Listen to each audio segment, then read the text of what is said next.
Hey everyone, John Henry here from School of Trade, and today we're going to be taking a look at 3 simple ways to use candlestick patterns in trading. So candlesticks by themselves, if you were to strip off everything from the chart, all the indicators that you use and all the other stuff that's on there, and just look at price action, whether it's a 5-minute chart, a 10,000 tick chart, whatever you want to use, as long as the candlesticks have a variable open, high, low, and close, you can use them just to confirm your position or your direction on a trade. And they can actually tell you a huge amount of information just looking at the candlesticks. So taking a look at the candlesticks, there's a couple different ways you can look at them. Yes, you can use patterns like dojis and haramis and all these different candlestick patterns, but in reality, if you break it down and you look at the candlestick patterns themselves, it really comes down to looking at candlesticks in basically 2 different ways. You either have a trending candle or a non-trending candle.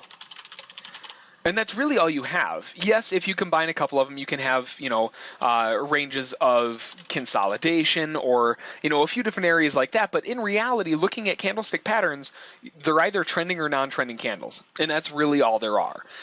You can add whatever fancy name you want on them, but it's not necessarily the name of the candlestick that makes it important, more so where, the open, high, low, and closes end up on those actual candles.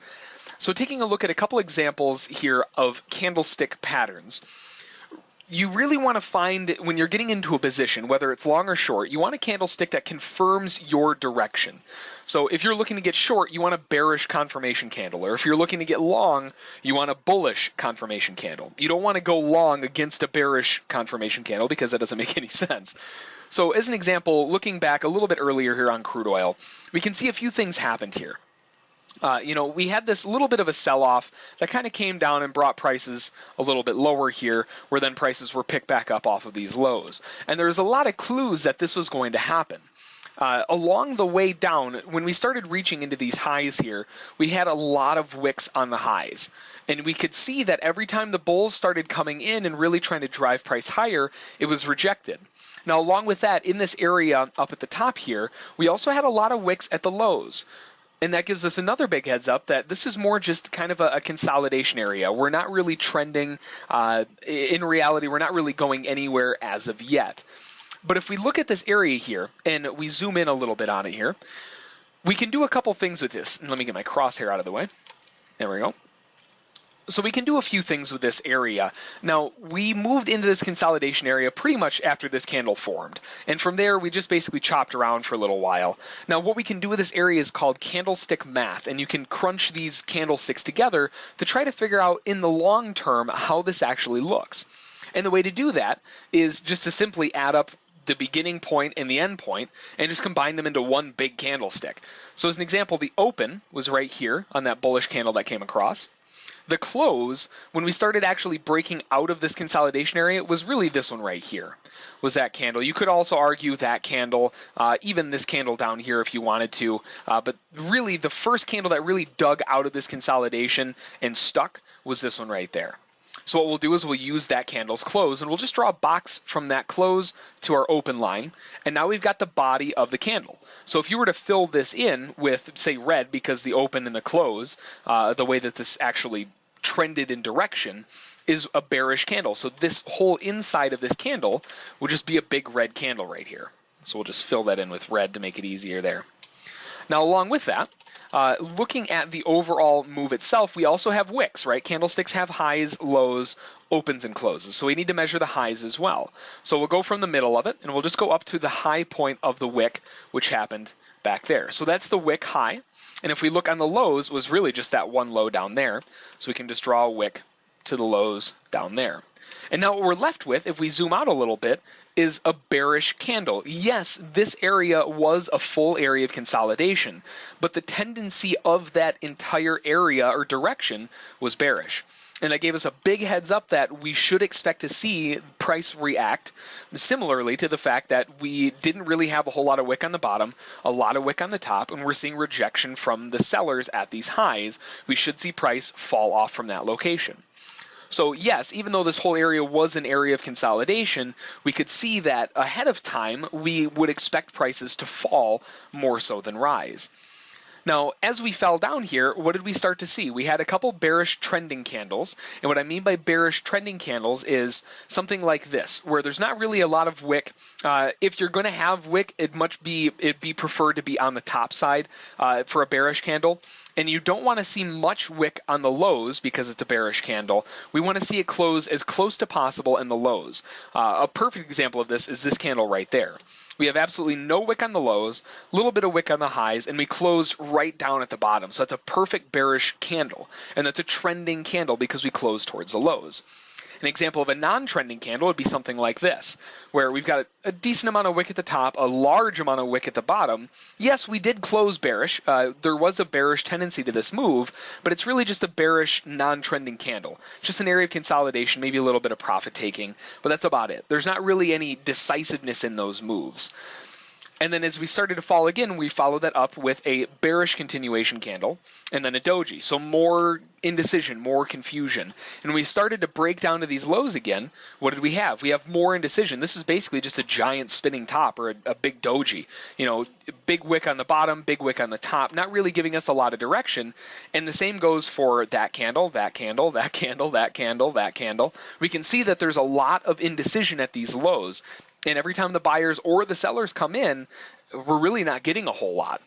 So we can use that to give us kind of a heads up, because the following candle that really broke out of that range, look at that bullish trending candle. No wick on the lows, no wick on the highs, fully, completely green. Very bullish indication that we're rejecting that area. Now, that doesn't necessarily just give you a heads up that, okay, well, I'm just going to buy there. There are times where that doesn't work, as we can see back here on this candle here. This is a very bullish candle, but we knew that in context, we had a lot of bearishness happening here as well. So you don't just want to take the candlestick by itself. That's usually not a good way to get into a trade. But as an example, we had this bullish move higher, followed up with a little bit more indecision, right? We have another spinning top. We've got wick on the top, wick on the bottom. Yes, it had a bullish tendency to it, but really there wasn't a lot of direction there. It's just a non-trending bullish candle, followed up with a non-trending bearish candle. But to confirm this move higher here, this big bullish candle, look what happened after this non-trending bearish candle formed. We had another massive bullish candle to the upside. We triggered in the shorts here, and there was nothing but really a fake out. And then all of a sudden we have this gigantic bullish candle to the upside, closes very near its highs with a lot of wick towards the lows. That's a bullish continuation candle. We know that's a trending candle to the upside, and we would expect price to react similarly so that it moves back to the upside again. So it follows along with that kind of idea. So use that when you're looking to get into trades. You want to be able to see those kinds of areas where, you know, maybe you're in a short trade and you're starting to see, you know, something like we have down here where it's not looking very good to the downside. Maybe you want to tighten your stop up a little bit, or even consider taking a portion of your trade off. The market is giving you a huge heads up, regardless of what the indicators say. Price action gives you pretty much everything you need in terms of just this style of trading, where it's giving you a big heads up that you probably shouldn't be short, or if you are short, maybe not so heavy anymore. Same with going to the upside when you hit these big areas of consolidation here. We can do the same thing that we did over here with this area as well. So really, we moved into this consolidation area, really right there, even the last burst up on this candle here. So as an example, we opened here, and then the candle that broke out of that consolidation and stuck is this candle right here. So we know that the close is down there, so we'll just match those up together, and now we have our body. So again, you can do the same thing. Just this one ended red because we opened higher than we closed. So we'll just fill this in with a little bit of red here. And now looking at the overall wicks on both sides, we have a wick at the bottom and a wick off of the highs all the way up here. And if we zoom out on this, we can see, just like we had before over here, a big heads up that even though, yes, this is an area of consolidation, we have a really big chance that we're most likely going to be falling out of this area rather than rising higher out of it. Just because of the way that if you add these all together, we can see that there's quite a bit of a bearish tone to this consolidation area. So it's just kind of a way that you can look and kind of, give yourself more confirmation of an actual trade, regardless of the pattern that you're looking for, whether it's a flag pattern or a wedge or, whatever the pattern is. You can use these candlesticks to give you a big heads up. Another good example right here, earlier today on crude oil, we had this gorgeous flag pattern set up, and you can see that flag just cutting right through there. And we know that this, by nature, is going to be a bullish flag pattern. Now, where would we enter this kind of, this pattern itself? Using price action as a guide. Well, we know the highs of this area is through here, which means that the lows are, somewhere around there, and then we've got the flag setting up there. If we're looking at the candlesticks, this one isn't really a very good candlestick to enter on. That's the start of it. That's more of a doji if a spinning top. We've got a big doji here with lots of wick towards the bottom. Another spinning top, another spinning top. It is bearish, and we did close negative, but you can see the amount of wick that we had at the lows here. There's quite a bit of bullishness in that bearish candle. And then the confirmation candle is this guy right here. Not very big candle. It doesn't have to be very big, but it depends on where it opens, goes up to and goes down to, and where it closes. And we can see here that if we were to draw this flag up, that does close outside of the flag, and it's a very bullish continuation or trending candle, right? We've got no wick on the highs, we've got a decent amount of wick at the lows, and it's all green. A very bullish continuation candle, and you can see it was followed up and met in that regard. It reacted very bullishly as soon as that broke out.